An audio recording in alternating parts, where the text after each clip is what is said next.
Almanya'da göçmenlerin sorunları her geçen gün daha da artıyor. Ekonomik şartlar daha da ağırlaşıyor. Almanya eski Almanya değil. Ama siz siyaseten haklarınızı federal mecliste ya da eyalet meclisinde gerektiği gibi arayabilmeniz için önce seçilmeniz gerekiyor. Kendi içinizde birlik olmanız gerekiyor. Ama görüyoruz ki herkes ayrı bir telden çalıyor. Bakın, bunun perde arkasını şöyle bir düşündüğümüzde bilinçli olarak yapılan bir durum bu. Bakın, perde arkasında görünmeyen eller şunu yapıyor. Böl, parçala ve yönet. Böl, parçala ve yönet. Bunu yapıyorlar. 4,5-5 milyon vatandaşımızın içerisinde en az, değerli izleyicilerim, biz 10 milletvekilini kemiksiz çıkarmamız gerekiyordu. 10 milletvekilini. Bakıyoruz toplamda 19 milletvekili seçilmiş. Bunların yarısından fazlası zaten Türkiye düşmanı. Burada şöyle de bir tablo çıkıyor. Almanya'da yaşayan terör örgütü PKK sempatizanları, terör sevdalıları bizim vatandaşlarımızdan, Türkiye sevdalılarından daha etkin çalışıyor demektir. Bu yorum değil. Bu rakamların bize söylediği. Federal mecliste çıkıp bas bas bağırıp Türkiye'yi karalamadılar mı bu insanlar?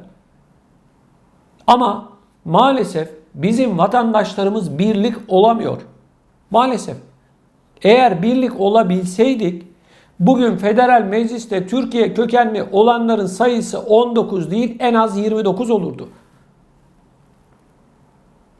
Almanya'da yaşayan en kalabalık nüfus, göçmen nüfusu Türkler biliyorsunuz. Öyle olmasına rağmen meclisteki, federal meclisteki ya da eyaletlerdeki temsilimiz çok düşük. Bilerek parçalayıp yönetiyorlar arkadaşlar bizleri. Birlik olamıyoruz. Ama bunun önüne geçmenin tek bir yolu var. O da biraz daha sağduyulu olmak, olayları biraz daha takip etmek. Ben bu ekrandan bizleri Almanya başta olmak üzere Fransa, İngiltere, Hollanda, Belçika, Avusturya gibi vatandaşlarımızın yoğun olarak yaşamış olduğu tüm ülkelerle ilgili haberleri veriyorum biliyorsunuz. Ve hep şunu söylüyorum. Diyorum ki bizden başka dostumuz yok arkadaşlar. Gelecek nesillerin daha bilinçli ve bu ülkelerin yönetiminde söz hakkı almasını istiyorsak mutlak şekilde birbirimize sahip çıkmamız gerekiyor. Bu kadar nüfus var ama birileri bizi bölüyor, parçalıyor ve yönetiyor. Almanya aynı şekilde Türkiye dışında en çok Türk'ün, Türkiye kökenlinin yaşamış olduğu ülke Türkiye'den sonra. Bu kadar güçlü, bu kadar kalabalığız ama gelin görün ki kendi içimizde birlik, beraberlik, kardeşlik yok arkadaşlar. Üzülerek söylüyorum bunları. Tamam, bir insanların birbirlerine olan yanlışları, kırgınlıkları insanları bazı şeylerden soğutabilir. Ama nihayetinde konu vatan, konu bayrak olunca bunların hepsi birer teferruattır, gerisi yalandır. Seçimden önce defalarca anlattım. Mutlak surette adaylarımızı iyi tanıyalım. Mutlak surette bu adayların Türkiye'ye ve Almanya'daki Türklerin haklarını savunacak olan insanlara oy verelim dedik ama görüyoruz ki tablo değişmedi. Terör sevdalıları, terör yandaşları, Türkiye düşmanları yine maalesef federal meclise çok sayıda milletvekiliyle girdiler. Şimdi bir tek soru soruyorum. Almanya'da yaşayan Türkiye kökenliler içerisinde terör sevdalılarının sayısı mı çok yoksa Türkiye sevdalılarının sayısı mı çok? Tabii ki Türkiye sevdalılarının. Ama sandığa bu yansımadı arkadaşlar. Maalesef üzücü bir durum ama nihayetinde gerçek tablo bu. Almanya'da bölünmüşüz, parçalanmışız, bizi bu şekilde yönetmeye devam ediyorlar. Bu terör sevdalıların içerisinde seçilip federal meclise girenler içerisinde hiçbirinin derdi Almanya'da yaşayan göçmenler, Türkler falan değil. Onların ipi başkalarının elinde. Onların ipini çekiyorlar. Gel diyorlar, geliyorlar. Git diyorlar, gidiyorlar. Onların böyle Almanya'ymış. Yok işte Almanya'da yaşayan göçmenlerin sorunlarıymış falan. Böyle sorunları yok bunların. Bunlar oyu alıyorlar. Oyu aldıktan sonra terör örgütlerinin maşalığına devam ediyorlar. Yani onların Türkiye ya da Almanya'da yaşayan Türklerle ilgili bir derdi yok. Yok. Bu açık bir şekilde ortada zaten. Mecliste, federal mecliste yaptıkları konuşmaları biliyoruz. Sizler de takip ediyorsunuz. Ama çabuk unutuyoruz arkadaşlar. Ya Türkiye kendi vatan toprağını savunmak için Kuzey Irak'a operasyon yaptı diye ortalığı yıktılar federal mecliste. Ya kardeşim, Türkiye 40 binin üzerinde evladını terör örgütüne şehit verdi. Terör örgütü yüzünden kaybetti. 40 bin. 300 milyar doların üzerinde parasını kaybetti. Ülkenin kaynakları yok oldu. Ama işte bu federal meclise giren terör sevdalılarının büyük bir kısmı Türkiye'yi hala karalıyor, hala terör örgütünü savunmaya devam ediyor. İşte bunlara oy verdiler. Bunlara oy verdiler arkadaşlar. Diyeceksiniz ki ben Almanya'da yaşıyorum, bana ne diyen olabilir. Bakın. Öyle ya da böyle bizim başka bir vatanımız yok. Başka bir bayrağımız da yok. Hiç beni ilgilendirmiyor diyorsan Türkiye'de akrabam var, yakınlarım var. Bu insanlar etkileniyor. Evet, bu kadar hassas bir konu ama görüyorum ki Almanya'da yapılan bu seçimler sonucu değiştirmedi. Almanya'da terör sevdalıları maalesef yine meclise girdi. Türkiye düşmanı bunlar. Açık bir şekilde ortada.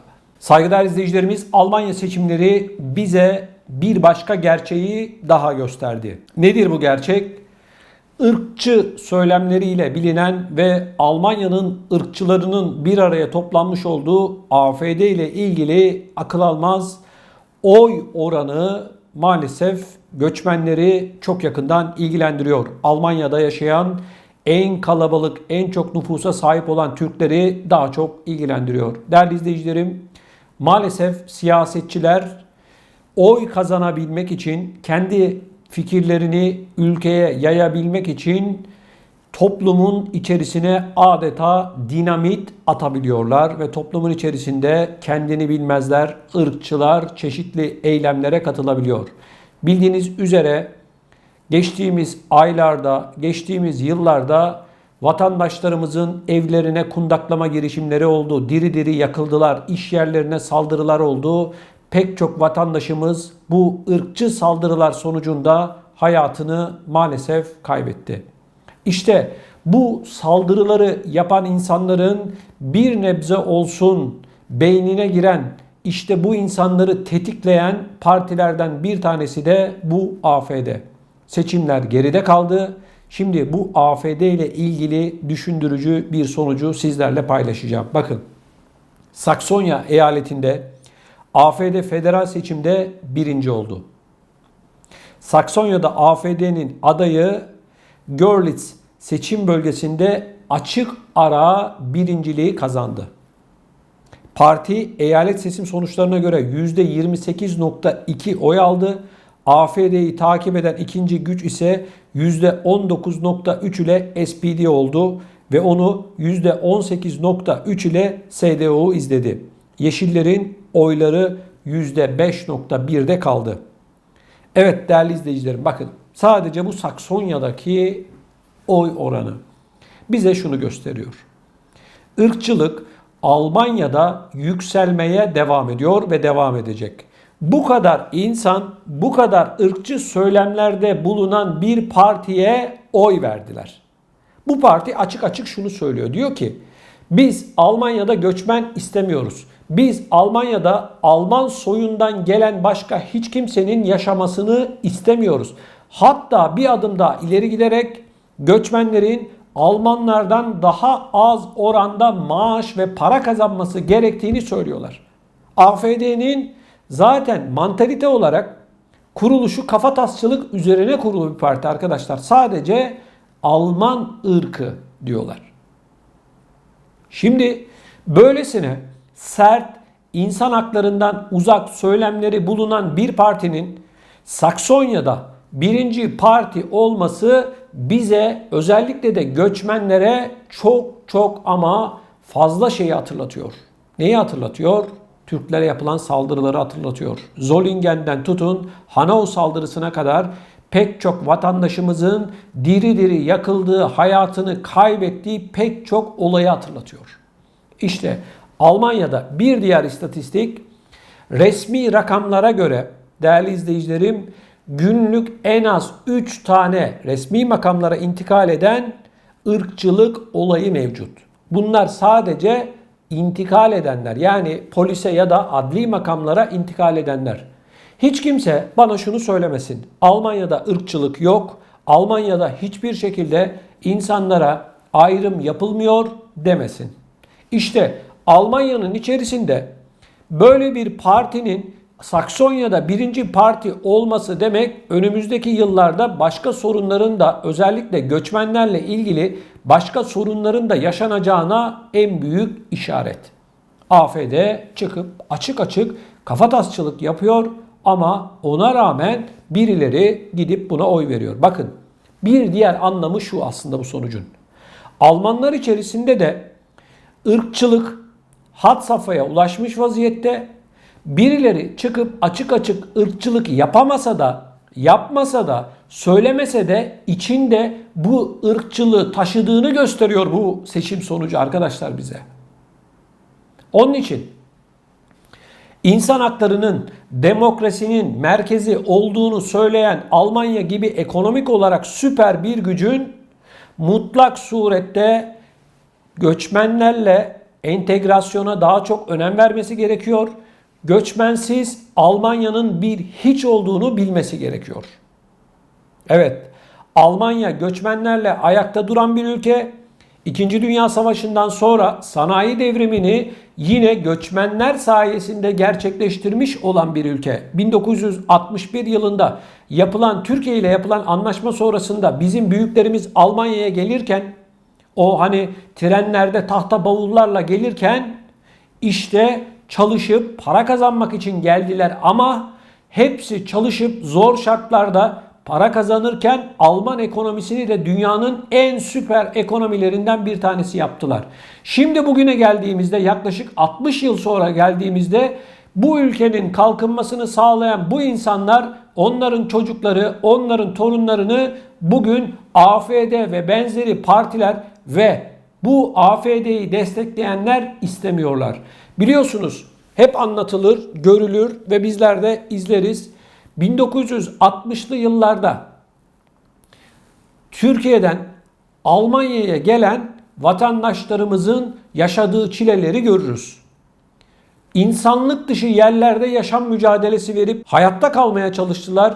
Kötü yerlerde yattılar. Yiyecek içecekleri o kadar kötüydü ki hepsi birer kötü anı olarak o insanların çocuklarında hala duruyor. Yaşayanlar varsa da onlar hepsi anlatıyorlar. Bu ülke için, Almanya için katma değer oluşturdular. Bu ülkenin kalkınması için alın teri döktüler ama gelinen noktada görüyoruz ki maalesef şimdi bu insanlar ve bunların çocukları istenmiyor. Bunları söylerken sakın beni yanlış anlamayın. Ben ırkçılık vesaire gibi bir durumla asla böyle bir şeyi anlatmam. Siz de aynısını yapın demem mümkün değil. Bu insan haklarına, demokrasiye, insanlığın fıtratına aykırı bir durum zaten. Herkesin şunu bilmesi gerekiyor: hepimiz bir coğrafyanın insanlarıyız. Bu coğrafyalarda doğduk, büyüdük, okuduk, yetiştik. Bir coğrafyada yaşamak bazen insanların kendi elinde olmuyor. Kim vatanını, yurdunu bırakıp Almanya'ya gelir? Kim sevdiklerini bırakıp gurbetçi, Almancı olur? Bunu sadece gurbetçi ya da yurt dışında yaşayan vatandaşlarımız bilir. Hiç kimse keyfe keder bir şekilde sevdiklerini geride bırakıp binlerce kilometre ötelere gitmez. Zaten bizim büyüklerimiz Almanya'ya gelirken 1960'lı yıllarda ve daha sonrasında onların bir tek amacı vardı. Para kazanmak, bu parayı biriktirmek, Türkiye'ye dönmek, ailelerine bakmak, geçinebilmekti. Para biriktirip belki bir traktör alacaktı, belki bir tarla alacaktı ya da çoluk çocuğunu işte okutmak için elinden geleni yapacaktı. Hepsinin amacı dönmekti. Hiç kimse Almanya'da, Fransa'da, İsveç'te, İsviçre'de başka bir yerde kalmak için Avrupa topraklarına gelmediler. Hepsi ekmeği için geldi, alın teri döktü ama sonraki yıllarda ekonomik nedenlerden dolayı bir daha da geriye dönemediler. Şimdi bu insanları siz kalkıyorsunuz, ikinci sınıf insan olarak görüyorsunuz. Şimdi siz bu insanlara ırkçılık yapıyorsunuz. Evlerinde, iş yerlerinde oturan ya da buralarda yaşayan insanlara saldırı düzenliyorsunuz. Bu insanları öldürüyorsunuz. Bu da yetmemiş gibi şimdi görüyoruz ki açık bir şekilde demokrasinin kendilerine vermiş olduğu bu hakkı kullanarak seçimlerde AfD denilen bir ırkçı partiyi Saksonya gibi bir yerde ve diğer pek çok bölgede oy vererek üst sıralara taşıyorsunuz. Sözüm bu AfD'ye oy verenlere. Yani arkadaşlar geçmiş geçmişte kalmış diyorlar. Tamam, siz bu ülke için çalıştınız, ürettiniz ama gelinen noktada sizleri istemeyen bu AfD'ye ben oy veriyorum diyorlar. Türkçesi bu. Ben bunu anlıyorum. AfD'nin Saksonya'da %28.2 oranında oy alarak birinci parti olması demek ve açık ara yaklaşık rakibine, geriden gelen rakibine %10 civarında fark atarak birinci olması demek, Almanya'da ırkçılığın önümüzdeki dönemlerde daha da artacağının en büyük işareti olarak görüyorum ben. İşte seçim sonuçları, Almanya'nın seçim sonuçları yorumlanırken böyle yorumlanmalı arkadaşlar. Birileri çıkıp şimdi görüyorum YouTube'da özellikle bizim meslektaşlarımız içerisinde şunu söylüyorlar.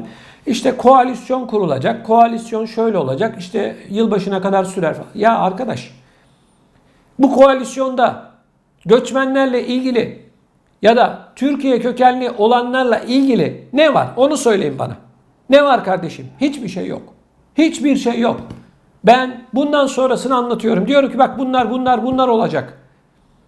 Yani laf kalabalığı yapmanın bir anlamı yok. Bugün göçmenleri ilgilendiren, açık bir şekilde ben göçmenlere şunu yapacağım, bunu yapacağım diyen adaylardan bir tanesi var mıydı? Lakşit mi yaptı? Kim yaptı? Hangi parti? Merkel mi dedi? Kim dedi? Seçim sürecinde biz göçmenleri şu süreçlerinde su sorunlarını çözeceğiz dedi mi? Çifte vatandaşlık sorununu çözeceğiz dedi mi? Emeklilerin ya da maaşı düşük olanların maaşlarını şu kadar arttıracağız dedi mi? Çocuk parasına şu kadar zam yapacağız dedi mi? Kardeşim hepsi yalan dolan. Yok işte koalisyon. Tamam, koalisyon kurulacak. Ne değişecek? Onu söyle bana. Ne değişecek? Almanya'da yaşayan Türkler için bu seçimlerin sonucu neyi değiştirecek? Ben söylüyorum, hiçbir şey değiştirmeyecek. Aynı tas, aynı hamam, devam. Ama önümüzdeki yıllarda göçmenleri, Türkiye kökenlileri, yani Almanya için alın teri döken, vatanlarından, milletlerinden uzak bir şekilde bu topraklara göç etmiş olan insanları zor günler bekliyor. Ekonomik olarak da zor günler, sosyal olarak da zor günler bekliyor. Tablo ortada. Irkçıların partisi birinci parti olmuş Saksonya'da. Terör örgütü PKK'nın sempatizanları federal meclise girmeye devam ediyorlar. Türkiye düşmanları federal meclise girmeye devam ediyorlar. Bunları konuşun arkadaşlar. Şu parti kazandı bu. Sonuç ne abi? Sonuç ne? Şu an bizi izleyen Ahmet Bey'in, Fatma Hanım'ın bu işten nasıl etkilendiğini anlatın. Koalisyon isterse 100 partiyle koalisyon kursun kardeşim. Hiçbir şey değişmeyecek. Göreceksiniz. Çünkü Almanya'da 16 yıldır Merkel Türklere ya da göçmenlere yönelik bir tane adım atmadı. Bundan sonra atacaklar mı? Atmayacaklar. Pandemi geldi. devam ediyor. Koronavirüs nedeniyle salgın devam ediyor. Vaka sayıları artıyor. Dedik ki kardeşim 100 yılda bir meydana gelen böylesine bir olayda hiç olmazsa çocuk parasını arttırın. Hiç olmazsa 5 kuruş dahi para vermediğiniz emeklilerin maaşına bu yılın sonuna kadar 200-300 euro bir destek verin dedik. Sonuç sıfır. Sıfır. Hangi emekli güllük gülistanlık yaşıyor? Soruyorum size. Almanya'da. Bizim vatandaşlarımız içerisinde emekli olanların yüzde kaçı sosyal yardım almadan sadece emekli maaşıyla yaşıyor? Bunları çözdüler mi? Hayır, yok. Emekliler, bizim vatandaşlarımız Almanya'daki ya da diğer ülkelerdeki emekliler emekli maaşları yetmediği için yılın 6-7 ayını neyse işte Türkiye'ye gidiyor, hiç olmazsa bir nebze olsun rahat yaşayayım diye. Bu mu sosyal devlet? Bu mu göçmenlerin sorunlarını çözmek? Bu mu emeklinin sorununu çözmek? Almanya'da bir yıl önceye göre şu anda markette, çarşıda, pazarda fiyatlar %20 oranında artmış vaziyette. Hadi çözün. Koalisyona takılmışlar. Koalisyon. Ya kardeşim neyi çözecek? Sen bana onu söyle. Neyi çözecek? Bu seçimlerin göçmenlere, Türkiye kökenlilere ne faydası var? Siz ne düşünüyorsunuz? Lütfen bu videonun altına yazın. Sizin beklentiniz nedir? Lütfen yazın. Ya da ben yanılıyorsam yazın, özür dilemeye hazırım. Lütfen görüşlerinizi bizimle paylaşın. Bunun yanı sıra değerli izleyicilerim mutlaka kanalımıza abone olmanızı ve videolarımızı beğenmenizi rica ediyorum. Sizlerin yorumlarını tek tek okuyoruz. Lütfen görüşlerinizi bizimle paylaşın. Bunları çok çok önemsiyorum.